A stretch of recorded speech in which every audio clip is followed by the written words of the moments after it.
Welcome back to Harbor to Happy Hour. I'm Trevor. And I'm Tammy, and today we are in Skagway, Alaska, where the legends of the gold rush meet the modern day hops. We are going to explore it all. Come join us. So we got off the ship and we were looking for some souvenirs, but we found more. The history of the town. When you look past the trinkets you can buy in the shop, you see the history of where these men fought their way to get here and then to get to where the gold was, to make their fortune. What a wonderful, wonderful history lesson we got that day. It was like we were walking the footsteps of the gold miners in the past. Hey, please stick around towards the end. Tyler from Skagway Brewing Company walks us through their brew house. It was a really neat experience. Thanks to Skagway Brewing Company for the great tour. Hi, welcome to Harbor to Happy Hour. Tammy and I travel the world getting off at cruise ports to see and have some of the most wonderful adventures. We look forward to you joining us as we cruise the world. Please subscribe and like. Turn on the notification bell. Let's get started with our next great adventure. So the fun thing that we found out that when we got to Skagway that we had no clue of is when we got off the ship, we're docked almost on Main Street. So as we're walking, within 5 minutes, we see a sign. It's actually in the video that says 10 minutes to downtown. So 10-minute walk. Off to our fun day in Skagway. There's Joy, Norwegian Joy, parked right next to us. And we're walking downtown Skagway. Do a little pub crawl today. No excursion planned. I think a little bit of shopping. We're finding out that shopping downtown at this time of the year, last few cruises, might have some souvenirs that are a bargain. And so people in our group are interested in that. Here's a tug that helps us get in and out of here on the right. Little of an industrial port here in Skagway. Train that takes you on an excursion. I think they have a 4 and 6 hour different excursion trains that take you up the mountain. They're saying today that there's snow up on top of the mountain right now. Those must have been some of the people that went out first thing this morning. Or they've loaded up downtown and they're headed out. Lots of cars. These two rugged figures marked the beginning of our journey and changed lives in the landscape here in Alaska, the gold miners.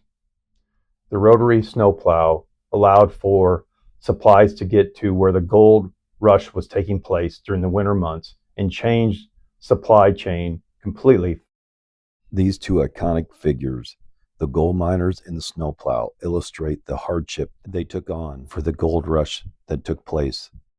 Welcome to the Skagway Museum, tucked inside the historic McCabe College building, right here at the corner of 7th and Spring.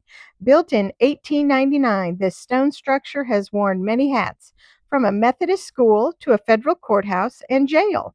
And today it's home to one of Alaska's most fascinating local museums. Inside, you'll find a treasure trove of Gold Rush era artifacts, including tools, gambling gear, and supplies used by stampeders chasing a fortune in 1898. Each piece telling a story of survival, ingenuity, and grit. The museum also showcases Alaska native heritage with beautiful beadwork, carvings, and baskets that honor the region's original stewards. And if you're a train buff, don't miss the White Pass and Yukon Route locomotive and caboose, a nod to Skagway's role as a vital transportation gateway to the Yukon. Whether you're here for the history, the architecture, or just escaping the rain, the Skagway Museum offers a quiet, meaningful pause in your cruise day. It's a place where the past isn't just preserved, it's alive, waiting to be discovered. So there's the main road down there where the people are walking, and we're going over to this saloon over on State Street. Right next to a firehouse, just down a block. Looks like it's down on 4th and State.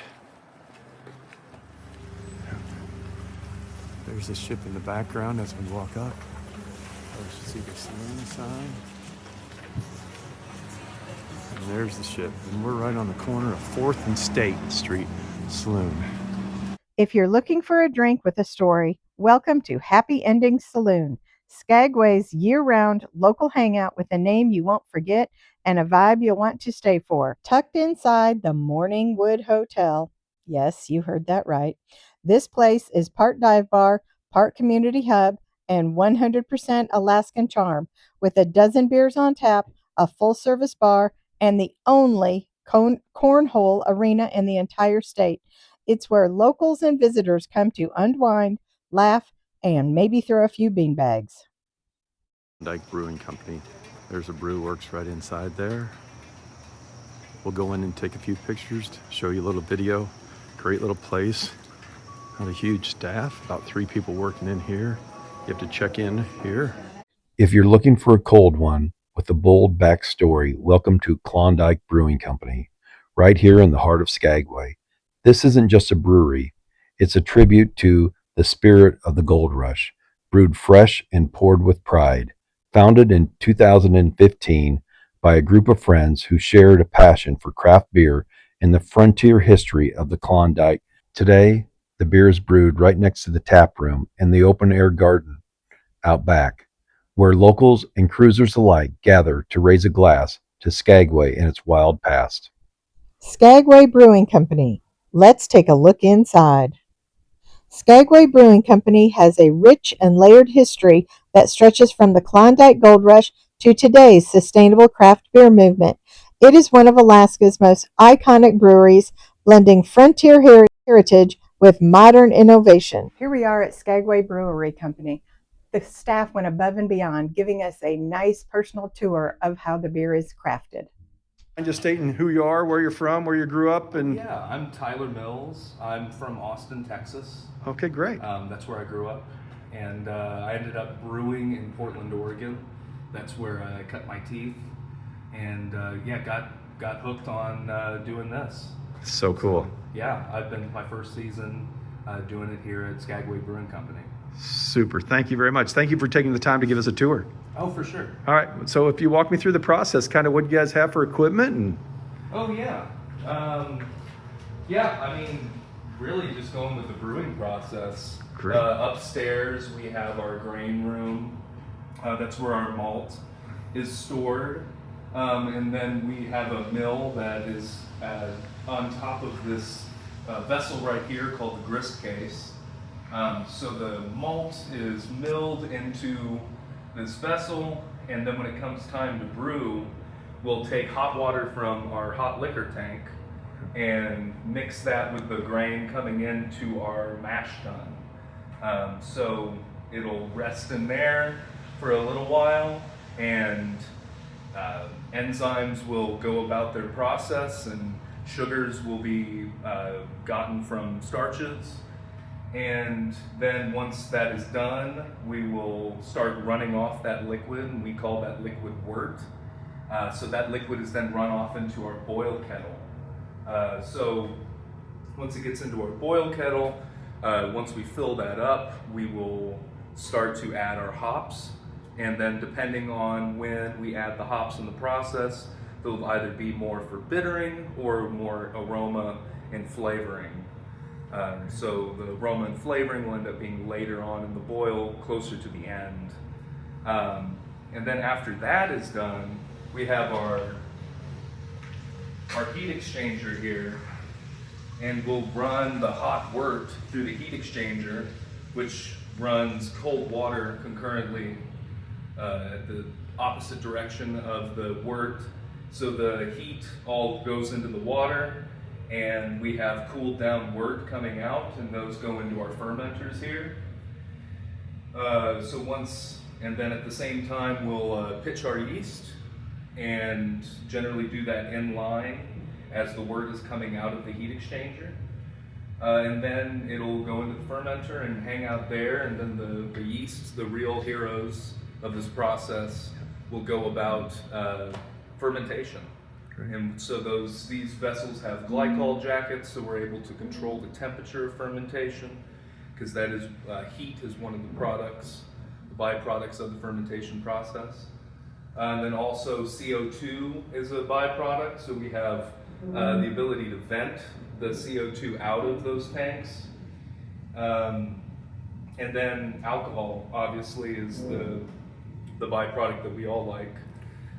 So yeah, we'll check that throughout fermentation. We'll basically be watching the sugar content and seeing that content decrease, and then we're able to deduce that there's a certain amount of alcohol present. We'll watch that until that sugar decreasing stops, and then we know that fermentation is halted. We'll run a couple tests, and then we'll cool that the beer down. And then at that point, once it's cooled down, we'll transfer it into our bright room, our cellar, if you will.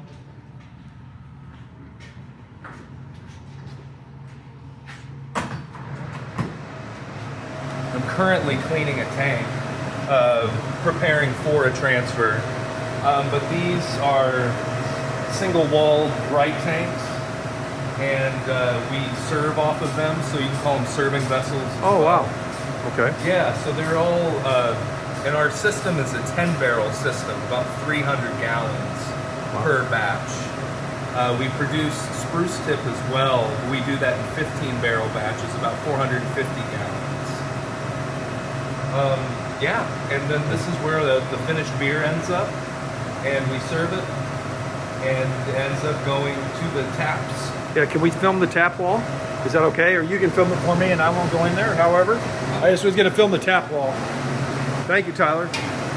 I've never seen it set up where it's pulling straight from there out to here. Oh, really? I haven't seen that. I mean, usually the places are producing smaller batches. Yeah. So I've never seen them pulling straight from there. Yeah. Thank you. And yeah, it's a fantastic way to do it. Yeah. At other breweries I've worked at, we didn't do this. Yeah. We generally just did kegging. Yep. But we also did a lot more distribution, and here it's really in-house. In-house, a lot of stuff. I heard that you're just starting to actually can, though. You're starting to do more production than just here. Are you guys working towards that? We're bottling, and we bottle and sell those bottles to the liquor store in town. Great. And then we also distribute kegs to a couple bars. Okay, great. Well, it's impressive. Like I said, I came here probably, I don't know how many years ago. It was a very small footprint that you guys had, and now it's turned into. So what's your production monthly? What are you guys producing monthly, ballpark? Oh, so, I mean, we're producing over 700 barrels in the entire season.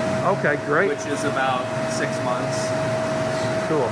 And so you mentioned when we were walking in that you're going to be here full time in the future. So are you guys going to produce full time, or is this shut down in the winter time for production? Shut down in the winter. Okay. Yeah. Understandable. It's all about summer. That's the big. That's it. I get it. I get it. You got 6 months here to make the money and make it work. So. Exactly. Well, thank you very much for being on the Harbor to Happy Hour. Appreciate your time. Hey, you're welcome. If you're strolling down Broadway in Skagway and hear laughter spilling out of a lively corner saloon, chances are you found the legendary Red Onion, a place where the gold rush never really ended. Built in 1897, the Red Onion opened as one of Skagway's most exclusive bordellos and saloons during the gold rush. It was the kind of place where stampeders came to spend their hard-earned or hard-swindled gold on drinks, dancing, and a little upstairs company. Fast forward to today, and the Red Onion still pulses with that same wild energy. The downstairs saloon serves up cold drinks and hearty meals, while the upstairs brothel, it's cheeky, it's theatrical, and it's all part of the charm. So if you're cruising through town and want a taste of Skagway's wilder side with a dash of history and a splash of sass, the Red Onion Saloon is your ticket to the past. The Arctic Brotherhood Hall in Skagway is one of Alaska's most iconic and photographed buildings, known for its striking driftwood-covered facade and deep ties to the Gold Rush era fraternal history. Hi, this is the wrap-up to our Skagway, Alaska tour. So the fun thing that we found out that when we got to Skagway that we had no clue of is when we got off the ship, we're docked almost on Main Street. So as we're walking, within 5 minutes, we see a sign. It's actually in the video that says 10 minutes to downtown. So 10-minute walk, we get to the gold miner statue and the Rotary Snowplow on the train. That's within 10 minutes of where our ship was actually docked that day. Just right there, that's the beginning of Main Street, where everything's taking place. So it was great, really easy to get there. I think that we got off with the idea that we're just going to kind of look for some trinkets or some souvenirs. It's late in. It's if it's not our last day, it's one of the later days of the cruise. And so people were thinking about souvenirs in our group as we walked off. But it completely changed. The day changed. It was kind of the history of downtown, the history of gold mining, and what took place in the Klondike in that area. It was really nice. The museum was a fun place to visit. We don't normally go to museums, but that was a really neat place to stop in. Didn't take long to go through. It was interesting to learn a lot. I think that was about 2 blocks off of Main Street, so we're about halfway up Main Street, maybe 2/3 of the way up Main Street, and we hung a right, and there it was. What caught our eye was there was a tour taking place with somebody acting as one of the old gold miners, walking people through downtown, and we saw that from Main Street. Walked over about a half a block, and then we could see the museum. So the museum is actually in the video. If you're in town, it's probably a great stop. It's probably a 20-30 minute to get through. It's a smaller museum. It was a college for a little while, and went through a lot of different things there in Skagway. So what was your favorite thing about the trip, or favorite day about the day? In that port, I liked the Red Onion Saloon. It was just entertaining. The staff, the waitresses, they played their role. They knew exactly how to entice you to go upstairs and take the tour. It was an experience and very entertaining. Yeah, I think that the ladies that were playing the role did a great job. That was fun. My favorite was the Skagway Brewing Company. Not too often you get into a bar, a brewery. The staff goes above and beyond. After being there just probably a half a drink, found out the brewmaster was actually working that day, asked if he'd have a minute to talk, and he came over to the table. After he came over to the table, he said, "Hey, you want to do a tour? I'll just walk you through how we make the beer here." And so I couldn't believe it. Gave 15 minutes of his day, and at the end of the day. So let me give you a little background to this. That what just makes it so special is we went to that place because we had been years before with our daughter to Skagway Brewing Company. We still got T-shirts. We talked to actually make this video. We talked that we still got the T-shirts, and those T-shirts are probably 10 years old from the original time we went. Yeah, yes, yeah. But we went there 3 times to try getting in that day, and it was packed. There was a line, and the picture in the video is actually one of the first times we went there. There's people lined up outside to try getting in. So the 3rd time we went, as you see in the video, we walked straight in. I could video straight off. Got a chance to see the whole bar, the whole the outside seating area. Just a great location. It's probably a half block off of Main Street, but it's a great brewery, great beer. Everybody had a beer. Everybody liked it. It was the last stop of the day for us, so a little wet, a little tired, but it still put a smile on everybody's face. So what was one of the other things you really liked about the trip? I just enjoyed it all. Walking through those towns, it's just, you get a feel for it. It's really nice. And there was a local place we went to. I'm sure it's in here. Yeah, it's it's the bar that's on State, and I'll think of the name of it in a second. It's on State and 4th. It's probably 2 blocks off the strip, or off Main Street.